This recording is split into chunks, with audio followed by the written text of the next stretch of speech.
Selamat pagi, Bapak Ibu Saudara yang diberkati Tuhan. Pada pagi hari ini kita akan kembali mendengarkan kebenaran firman Tuhan. Sebelum itu, mari kita bersatu dalam doa.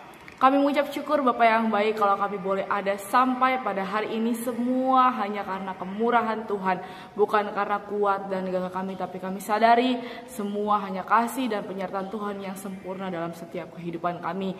Sebentar kami akan mendengarkan sebagian dari kebenaran firman-Mu. Kiranya Tuhan memakai seluruh kehidupan kami, biar firman-Mu yang kami dengarkan boleh tertanam, bahkan menjadi kekuatan yang baru dalam seluruh kehidupan kami. Dalam nama Tuhan Yesus, haleluya, amin. Bapak Ibu yang diberkati Tuhan, pada pagi hari ini kita akan sama-sama belajar kebenaran firman Tuhan yang terdapat di dalam Matius 1 ayatnya yang ke-21. Saya akan membacakannya.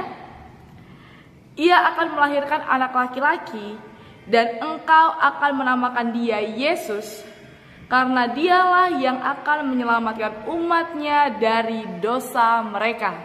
Puji Tuhan. Yesus, dan tema kita pada pagi hari ini adalah Yesus datang sebagai juru selamat. Malaikat Tuhan berbicara kepada Yusuf, memberitahukan sesuatu hal yang penting, bahwa nama Yesus telah disiapkan untuk bayi yang akan lahir. Puji Tuhan. Setiap manusia pasti mempunyai nama, benar? Yang dipersiapkan sebelum kita lahir. Dan di dalam nama kita ada sebuah arti, pesan, doa, dan harapan. Dan arti nama Yesus adalah Dia yang menyelamatkan. Dan pada saat itu, nama Yesus adalah nama yang populer pada zamannya. Contohnya, ada nama-nama Yesus lain yang tercatat dalam Alkitab, seperti Yesus Barnabas dan yang lain-lainnya. Dan pada saat itu, orang memberikan nama anaknya Yesus sebagai pengharapan atas kehadiran Mesias yang akan menyelamatkan bangsa Israel dari penjajahan Roma. Dan nama Yesus diberikan kepada anak Maria sebagai perintah dari malaikat. Karena Dia yang akan menyelamatkan umat manusia dari dosa mereka. Dalam Mazmur 130 ayatnya yang ke-7 sampai yang ke-8, di dalam Mazmur kita boleh sama-sama melihat di dalam Mazmur pasalnya yang ke-130 ayatnya yang ke-7 dan yang ke-8. Berharaplah kepada Tuhan, hai Israel, sebab pada Tuhan ada kasih setia dan Ia banyak kali mengadakan pembebasan. Dialah yang akan membebaskan Israel dari segala kesalahannya. Puji Tuhan. Jelas bahwa tujuan Yesus lahir adalah untuk menyelamatkan atau menebus manusia dari dosa. Menyelamatkan siapa?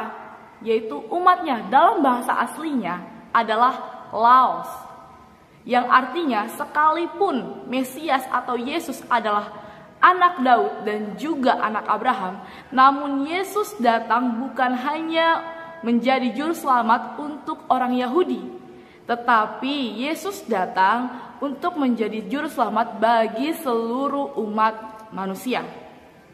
Puji Tuhan. Yesus datang sebagai juru selamat. Apa sih juru selamat? Apa sih arti juru selamat? Juru selamat adalah seseorang yang menyelamatkan nyawa orang lain. Sekali lagi, juru selamat adalah orang yang menyelamatkan nyawa orang lain. Dan hanya Yesus juru selamat kita yang datang ke bumi hanya untuk menebus, bahkan menyelamatkan umat manusia. Yesus adalah satu-satunya juru selamat. Tidak ada keselamatan di luar Yesus. Saya punya satu ilustrasi. Ada seorang dari kota satu ingin menuju ke kota lain. Dan untuk menuju ke kota yang dia tuju, hanya ada satu jalan yang harus dia tempuh. Namun dia bingung dan memilih jalan yang salah. Dengan tulus, dia berjalan di jalan yang dia anggap benar. Namun walaupun dia tulus berjalan, dia tidak akan pernah sampai ke kota yang dia tuju. Banyak orang-orang yang seperti ini, berjalan dengan tulus dan bersungguh-sungguh, namun ternyata salah dalam memilih jalan. Dalam Amsal pasalnya yang ke-14, ayatnya yang ke-12, Amsal pasal yang ke-14,